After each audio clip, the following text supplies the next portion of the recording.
It is the world that has been pulled over your eyes to blind you from the truth. What truth? That you are a slave, Neo. Like everyone else, you were born into bondage, born into a prison that you cannot smell or taste or touch. A prison for your mind.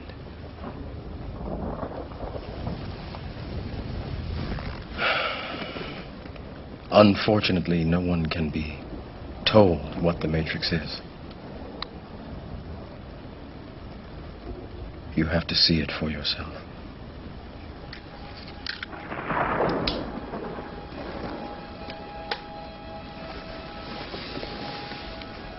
This is your last chance. After this, there is no turning back. You take the blue pill, the story ends. You wake up in your bed and believe whatever you want to believe. You take the red pill, you stay in Wonderland, and I show you how deep the rabbit hole goes.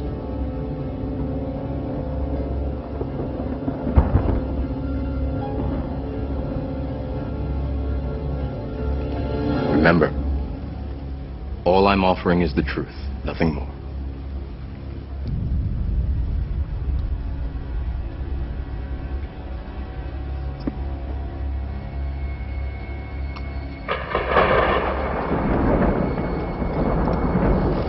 Follow me.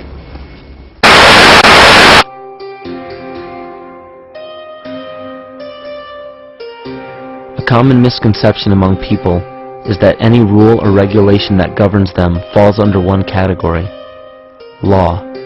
But there are many other forms of law that people abide by without realizing that they simply do not apply to them. Another misconception is that a nation's constitution gives us our rights.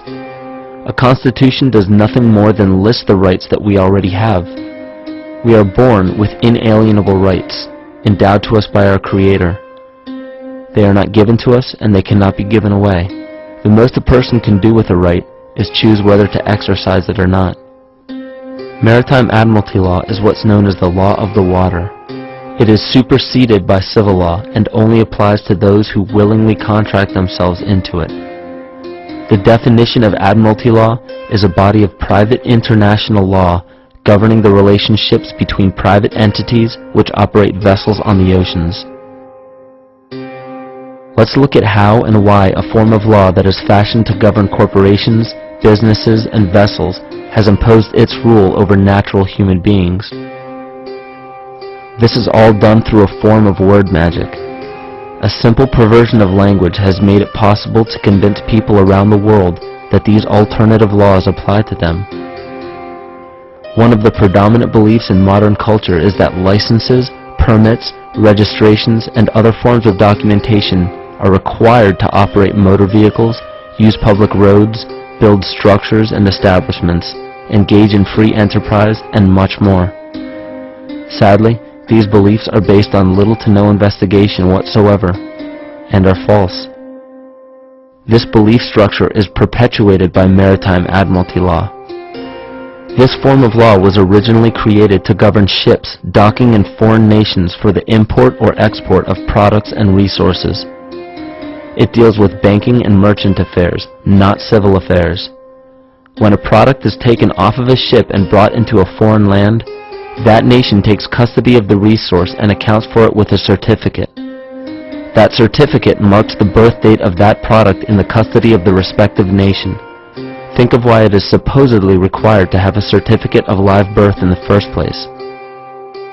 The Barron's Dictionary of Banking Terms defines a certificate as a paper establishing an ownership claim.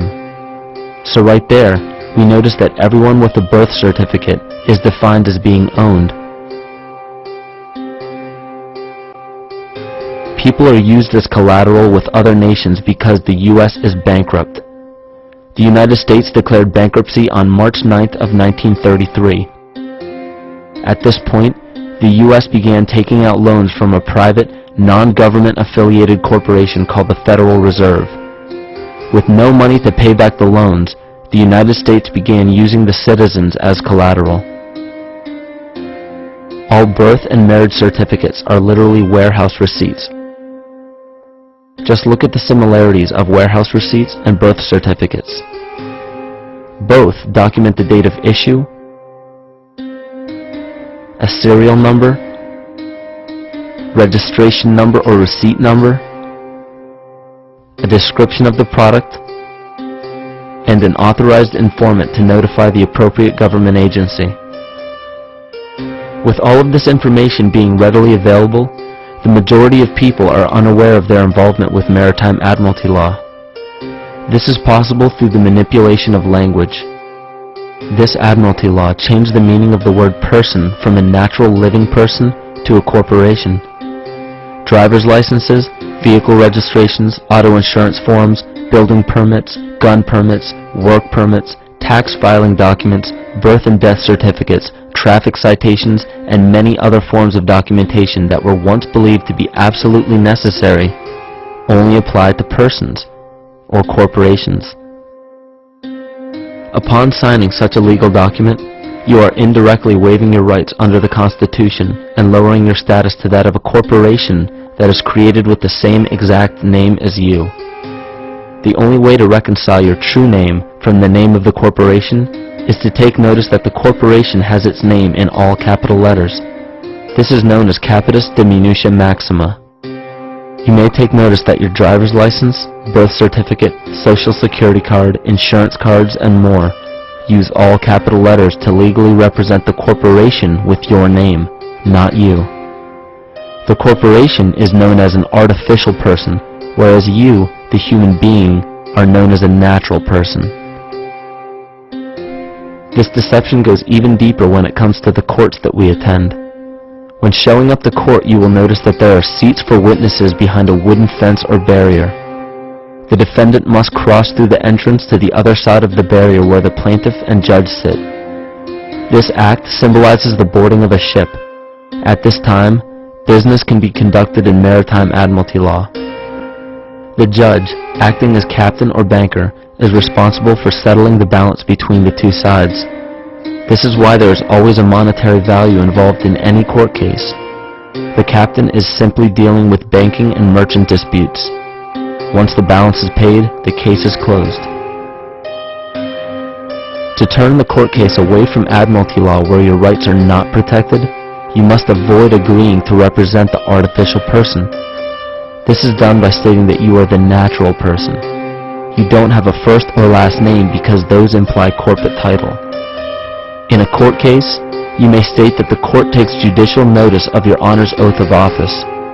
Every judge must take an oath of office to practice law, yet you must make it clear to the court and the jury that the judge is acting as judge and not banker.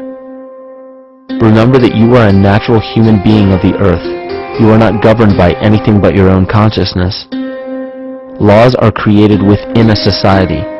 The society that created the laws we see being enforced today is called the Law Society.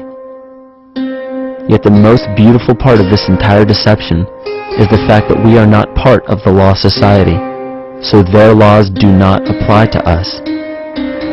Judges, lawyers, and law enforcement officers, they're all part of a society. Within that society, they've created their own language that's deceptively similar to English.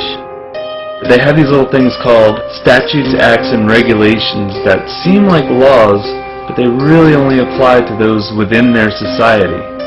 So that basically means all the traffic violations, minimum age requirements, and everything except for damage to another person or their property doesn't really apply to the natural person. Laws only apply to those within the Law Society. The game being played is an illusion. You can simply choose to open your eyes and reclaim the freedom that you were born with, bound by nothing but the limits of your imagination. These are just a few examples of assuring that your rights are being protected.